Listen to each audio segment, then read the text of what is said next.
पौराणिक कथा के अनुसार एक बार की बात है, किसी नगर में एक राजा ने एक मंदिर बनवाया जिसमें श्री कृष्ण की मूर्ति भी रखवाई, लेकिन उसकी कभी पूजा नहीं हुई।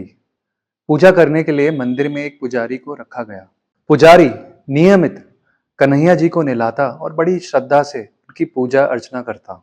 राजा भी रोज कान्हा जी के लिए एक फूलों की माला भेजता और जब वह मंदिर दर्शन करने के लिए आता तो पुजारी उसी माला को उतारकर राजा को पहना देता।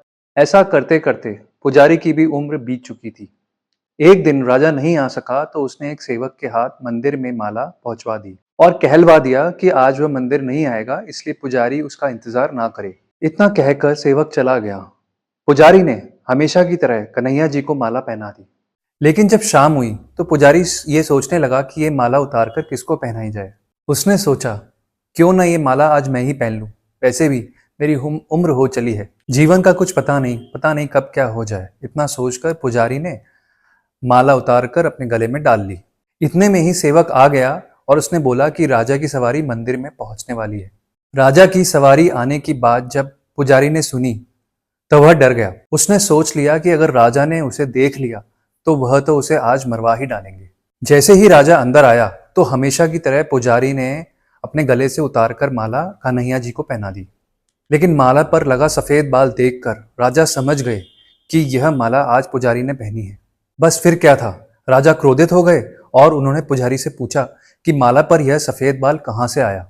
तब राजा की बात सुनकर पुजारी डर गया और बोल पड़ा, यह तो कन्हैया जी का है। अब तो राजा जी और भी क्रोधित हो गए, क्योंकि कन्हैया जी तो भगवान है और भगवान का बाल सफेद कैसे हो सकता है। इसलिए राजा ने फरमान सुना डाला कि कल श्रृंगार के समय राजा खुद आएंगे और देखेंगे कि कान्हा जी का बाल सफेद है या नहीं। और ये पुजारी झूठ बोल रहा है। उसने कहा, अगर पुजारी झूठ बोल रहा है तो उसे फांसी की सजा दी जाएगी। राजा की बात सुनकर पुजारी का बुरा हाल हो गया। उसने सोचा, अब क्या करें, कहां जाऊं। अब तो उसका मरना तय है।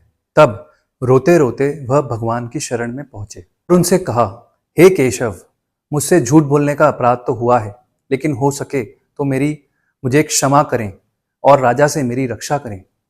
पुजारी ने कहा कि हे माधव, आपकी सेवा करते करते मैं वृद्ध हो चला हूं, अब आप मुझे माफ कर दीजिए, ऐसी गलती दोबारा नहीं होगी।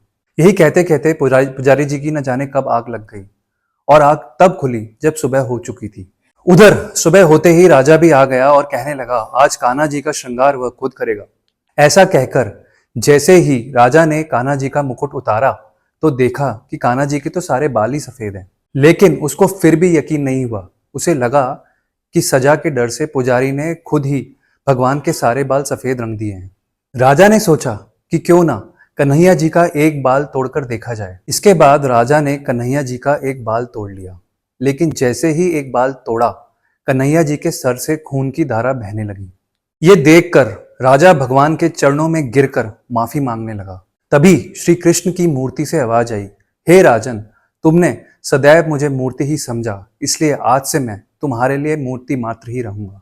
लेकिन पुजारी ने सच्चे मन और पूरी श्रद्धा से मेरी भक्ति की है, इसलिए उसकी अनन्य भक्ति को देखकर मुझे आज अपने बाल सफेद करने पड़े। कन्हैया जी ने कहा कि सच्ची भक्ति में कभी संशय नहीं होना चाहिए और सच्चे भक्त की लाज तो मैं कभी जाने ही नहीं देता। भगवान के भक्तों के ऐसे रोचक चरित्रों को सुनने के लिए मुझे सब्सक्राइब करना ना भूलें।